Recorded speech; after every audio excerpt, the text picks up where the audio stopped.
relato, yo compré Bitcoin en el 2014-2018. ¿Quién hubiera hecho una operación así en ese año? En primer lugar, es totalmente inconsistente esa versión por lo que vos acabas de manifestar. Por un lado, por lo que vos acabas de manifestar. En esa época era una inversión poco conocida y de alta volatilidad y de alto riesgo. Eso por un lado. Claro. Por el otro lado, hay unos videos que circularon en los medios que los ubican en el 2020 y 2021, donde se lo ve al licenciado Dorni interactuando con otros economistas y dando una suerte de clase magistral, si se quiere, de lo que era la inversión en criptoactivos. Él diferenciaba las stablecoins de las bitcoins y de las otras criptomonedas que se extraían de la plataforma Solana. Y él mismo decía, bueno, muchachos, yo no tengo claro si realmente esto es una inversión sólida, si es una inversión segura, yo no sé si invertiría acá. O sea, por un lado él dice, en el segmento que va del 2013 al 2018, yo amasé este dinero, logré generar este dinero, y a modo de estrategia procesal, pues lo hace para decir, yo esta plata la gané mientras trabajaba en el sector privado, antes de desembarcar en la función pública. Y él se autocontradice, porque si él le está diciendo, al rectificar sus declaraciones juradas, le está diciendo a la Oficina Anticorrupción, mire, yo en realidad esto lo tuve sin declarar, lo tuve en negro, esto lo generé en esa brecha que va del 2013 al 2018, bueno, no se entiende cómo en el 2020-2021 él desaconsejaba invertir en esto. O sea, a ver, eso por un lado. Por el otro lado, es decir, en sede judicial esto es un argumento inconsistente, es decir, no creo que no va por ningún lado. Y por otra parte, Rafael, quienes conocen el circuito cripto saben muy bien que es posible, si se trata de Bitcoin, es posible individualizar cada operación, su respectiva trazabilidad, y hay otro dato central. Cuando el licenciado Dorni dice que en un momento determinado, cuando él llegó a ganar en este circuito cripto la suma de $500.000, dice él que dio un quiebre y que saltó al mercado convencional. O sea, que cambió y canjeó las bitcoins por dólares. Y esto es así, debería estar en condiciones de acreditar de qué forma hizo esa conversión, si intervino un operador financiero formal, habilitado para este tipo de operaciones, o si lo hizo en una cueva. Y esto se agrava porque él dice, esto yo lo mantuve en negro, sin declarar, con lo cual la situación para él es muy compleja. ¿Prescribe, Guillermo? ¿Prescriben estos actos? No, yo creo que no, porque la presunción, es decir, la falta de consistencia de ese argumento genera la presunción de que esas ganancias él las obtuvo desde fines del 23 o principios del 24, en que ingresó y puso un pie en la función pública hasta el día de hoy. Es decir, la presunción se da de que al no ser creíble que haya generado ese dinero en esa franja de tiempo, 2013-2018, se lleva a estos dos últimos años, y por eso está siendo investigado bajo la figura del artículo 268 del Código Penal, que es la que reprime la conducta de todo funcionario que se enriquece de modo ilegal. Aparte también puede haber una segunda imputación, que es el artículo 303 del Código Penal, lavado de dinero, ya que si no acredita esa procedencia genuina, ya suma otro delito. Y no estamos contabilizando, Rafael, el viaje a Punta del Este, con dos delitos, y las compras que hizo en Indiocuá, la compra que hizo en Caballito, en un departamento. No puede explicar si tenía tanto dinero, por qué necesitó de dos personas jubiladas para financiarse. Claro, entonces es muy inconsistente. Yo te diría que no me gustaría ser el abogado del defensor del licenciado Dorni, porque yo no veo una estrategia judicial o procesal. Fíjate vos qué cosa curiosa, ¿no? Hay gente que le ha robado al país muchísimos miles de millones de dólares y no han pasado tanta vergüenza como este, ¿no? Lo que pasa es que él cometió un error. En primer lugar, el primer error, para mí, él tendría que haber hecho este sinceramiento, de movida, sincericidio. Claro, ni bien puso un pie en la función función pública hubiera dicho, mire, yo tengo esta situación. Y en ese caso, más allá de la antipatía que hubiera generado, y por lo menos no hubiera tenido ninguna consecuencia en términos de enriquecimiento ilícito, en términos de lavado de dinero, quizás no. Pero claro, cuando él se acoge a la ley, a la mal llamada ley de inocencia fiscal, ahí puede encontrar algún alivio respecto de posibles imputaciones al régimen penal tributario, ¿sí? Exacto. O sea, podría llegar a escapar de un proceso por evasión fiscal, ¿sí? Estamos con el doctor Guillermo Tiscornia, es juez fiscal, es juez en lo federal, en lo penal económico. Te quiero poner un video cortito sobre el tema Cositorto, lo vamos a poner en el streaming para la gente lo escuche y lo vea, así me das tu parecer. ¿Lo ponemos? Esto lo tenés que ver en los mejores cines. Hicieron de todo para sacar a Leo Cositorto. Le incautaron 611 bitcoins. Lo bloquearon. Lo encerraron. Y así, el poder quedó en manos de otros. Esta es la verdad que nadie quiere que sepas.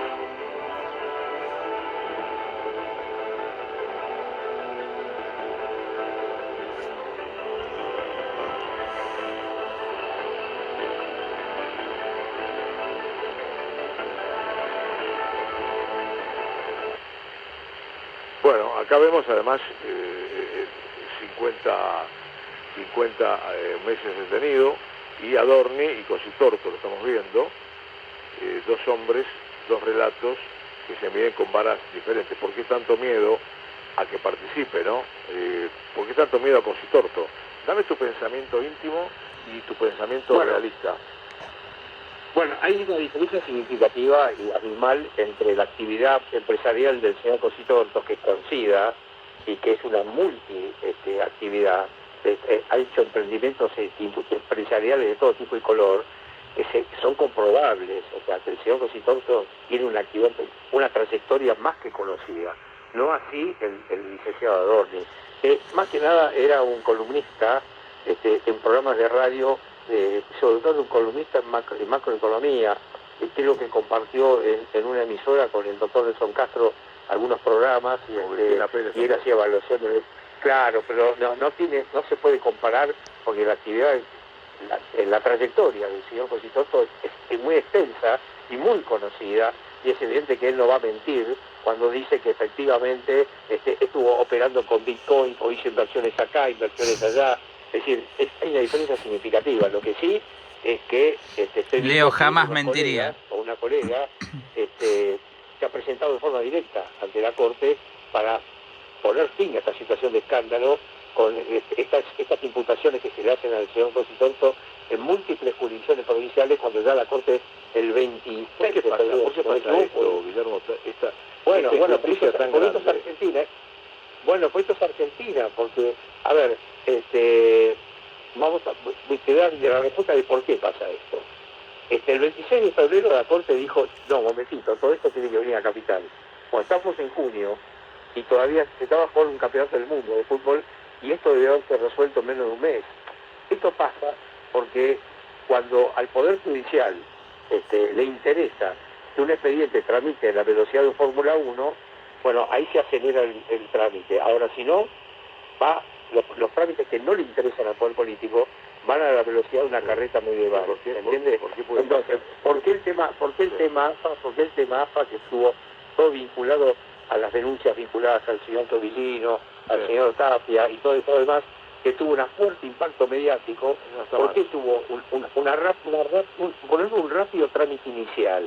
No digo que vaya a la velocidad de un Fórmula 1, pero tuvo un impulso inicial muy importante. Ahora la Cámara Penal Económico acaba de decir que no, esto tramita acá en penal económico, después de que se discutió la competencia.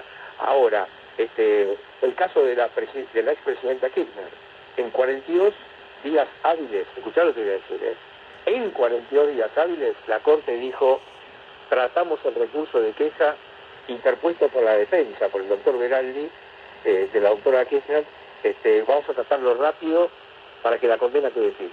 O sea, bastó que la expresidenta dijera que iba a ser candidata en la tercera sección electoral de la provincia de Buenos Aires para que en 42 días hábiles la Corte definiera ese recurso extraordinario. Ahora, si vos llevas a cabo una auditoría sobre los tiempos y el funcionamiento de la Corte y las distintas velocidades en que se resuelven los recursos de queja, claro, eso lo entiendo, pero yo tengo una pregunta a vos como juez, como es juez que fuiste. Sí. La prisión preventiva son 3 años, ¿verdad? Bueno, eso está agotado, eso está recontra agotado, eso será más que ilegal. La no tartil de la condena debería estar en perdón, yo te voy a decir un año que tendría que estar fuera de la cárcel. Pero, sí, un ejemplo. El señor Alan Schlenker, vinculado a la barra brava de River, tuvo un episodio donde fue acusado de homicidio. A ver, estamos hablando de un delito que afecta a la vida humana. Y la víctima fue un señor Gonzalo Ácola, que yo no conozco, o no conocí, que fue víctima de un homicidio que llevó a cabo el señor Schlenker. Bueno, Rafael, hasta que la Corte no definió la suerte del recurso de queja en la última instancia habilitada, el señor Schlenker caminaba por la calle. Sí, señor. A ver si me acuerdo. Entonces, estamos hablando de un homicidio que tiene, perdón, que puede tener una escala máxima de 25 años de prisión y que en algunos casos puede llegar a tener prisión perpetua en caso de algunas agravantes, y sin embargo, en un caso de defraudación, donde se le agrega en forma con forces, en forma, digamos así, a modo de artilugio conceptual, se le agrega el delito de asociación ilícita y este señor está preso. Y el señor Schlenker, bajo una carátula de homicidio, caminó por la calle hasta que la Corte dijo, señor, usted es culpable. Pero cuando se presentaron todos los pedidos de libertad condicional, con tobillera, sin tobillera, tanto a la justicia de Córdoba como a la justicia de Corrientes, de Salta, que los jueces no son jueces naturales, la Corte lo acaba de ratificar, que no deberían haberse iniciado directamente los juicios. Ahora, fuera de toda esa irregularidad, a propósito, porque hay alguien arriba de todo esto que maneja todavía los hilos y no quieren que Consitorto esté en libertad, la pregunta es, cualquier juez, vos como juez, si el tipo cumplió 3 años de prisión y la condena no está firme, ¿vos qué hacías? A la calle. Es muy fácil. Prohibición de salida del país, señor, entrégueme el pasaporte y cada vez que usted tenga que salir del país, le pide permiso y no puede ausentarse de la jurisdicción del tribunal sin avisar al tribunal. Eso lo usted tiene que viajar. Pues claro, por ejemplo, usted tiene que viajar a Mar del Plata, tenga la cortesía de avisar dónde se va a alojar, en qué lugar va a estar, en compañía de quién. Punto. Hay resguardos cautelares alternativos a una medida tan rigurosa y extrema como es la prisión preventiva. Si no hay riesgo de entorpecimiento de la investigación, si no hay riesgo de sustracción, esto es de fuga, de sustracción de la jurisdicción del tribunal, esos resguardos cautelares son suficientes. Es una cosa. Si te prohíbe salir del país, me das el pasaporte y cada vez que vos viajás a Córdoba, viajás a Tucumán, me pedís, si me avisás. Y si vas al exterior... El pasaporte para ir a Córdoba, a la República de Córdoba. Te pongo una fianza, que tenés que acreditar, la tenés que oblar en dinero efectivo y lo ponemos en la cuenta a plazo fijo y fijo una caución para que vos puedas viajar y cuando volvés de viaje te devuelvo la caución. O sea, vos regresás, avisás y te devuelvo el dinero. Punto. La fianza quiere decir. Esta justicia provincial, Córdoba, Salta, Corrientes, que no respeta al máximo tribunal, que es la Corte Suprema de Justicia, ¿está en rebeldía? ¿Cuál es el delito de estos jueces? Bueno, en primer lugar pueden tener un serio problema institucional en términos de estabilidad, o sea, hablo de mal desempeño funcional. Podría estar al borde de un prevaricato, artículo 269 del Código Penal. Es decir, es delicada la situación, no es una pavada. Pero lo que pasa es que en la jurisdicción, en todas las autonomías provinciales, Rafael, vos tenés poderes judiciales que son verdaderas muestras de un nepotismo. Vos tenés al presidente de un superior tribunal de agarrar cualquier provincia. Yo te invito a que al azar elija la que más te guste. Y si vos vas a ver la composición del superior tribunal, del Ministerio Público Fiscal, te vas a encontrar que están los cuñados de un ex gobernador, el primo hermano o el primo hermano o el amigo o el novio o el marido de quien fue gobernador o ministro. Está todo entreverado, y Dios te guarde libre de caer con un asunto, que tengas un problema y que caigas en esas jurisdicciones, porque realmente son de terror. Para hacer una síntesis de esto que acabas de decir, cuando un gobernador es elegido, antes de asumir, lo primero que arregla es la parte judicial. No, es que por ahí viene de antes, porque ¿sabes lo que pasa? Es decir, hay partidos políticos que se han repartido las elecciones, es decir, hay partidos políticos que han consolidado su liderazgo y la gente lo va, es decir, sus ciudadanos lo van votando, y de repente un mismo partido eligen al candidato de Martino, después en otro periodo al candidato Iscornia, del mismo partido político. Entonces nos estamos repartiendo los cargos. Claro. Entonces nombramos pues a fulano, a mengano, que es el primo, que es el amigo, o que quien antes era el ministro de Justicia de esa provincia pasa a ser un juez en esa misma provincia, o un fiscal, o el jefe de policía, también tranquilamente se recibe de abogado y tiene buena vinculación con el poder político, y también lo nombra el fiscal. ministro de Justicia, el ministro de Justicia de la Nación actual no era juez, no. Bueno, ahí tenés con la familia Maíquez, tenés una clara muestra de nepotismo. Escuchame una cosa, al padre, el doctor Maíquez, con 75 años de edad, se le da una prórroga por 5 años más, hasta que cumple 80, para poder seguir en el cargo, cuando la Constitución Nacional dice que a los 75 vos tenés que ir a tu casa. Entonces, al doctor Eduardo Rodríguez, juez de la casación, lo mandaron a la casa a los 75. A la doctora Catucci, una fantástica magistrado, a la casa a los 75. Ahora sí, si vos te llamás Maíquez y tu hijo es ministro de Justicia, bueno, ahí sí, seguís hasta los 80. Esto es Argentina. Esto es Argentina, Rafael. La última, antes que se nos vaya el tiempo. Guillermo, decime, vos, ¿qué olfateás, qué considerás? ¿Qué pasa por encima del tema Cositorto con todas estas resoluciones de la Corte Suprema, no a favor de él, sino a favor de la justicia, que eso tenía que haber sido en tribunales federales, ya que la dirección de la Casa Matriz estaba en Capital Federal? Lo hablé con Irimia de vuelta la semana pasada. Pero sí, ahora, no tengo duda. ¿Hay alguien más arriba que está poniendo plata para que esto siga para adelante y que el Cositorto siga detenido? Porque ya le rompieron todo, no le quedó nada de eso, se la vaciaron. ¿Qué tiene Cositorto? Su mente nada más. Nada. No, lo que pasa, mi respuesta no supera el nivel de una conjetura, pero es evidente que hay algún factor que está atrás que impide que el señor Cositorto tenga derecho a la libertad caucionada. Esto es a decir, señor, se agotaron los 3 años, es más, de arranque de movida, y señor Cositorto, usted frente a estos procesos, bueno, más allá de la expectativa de pena que puede ser alta, no hay riesgos procesales. No hay riesgo de fuga, usted no entorpeció la investigación, deme su pasaporte, le prohíbo la salida del país, y usted cada vez que tiene que salir del país me pide permiso a mí, pone una fianza muy importante, cuando regresa yo le devuelvo la fianza. Esto es de manual, es de manual. Vuelvo a los bitcoins.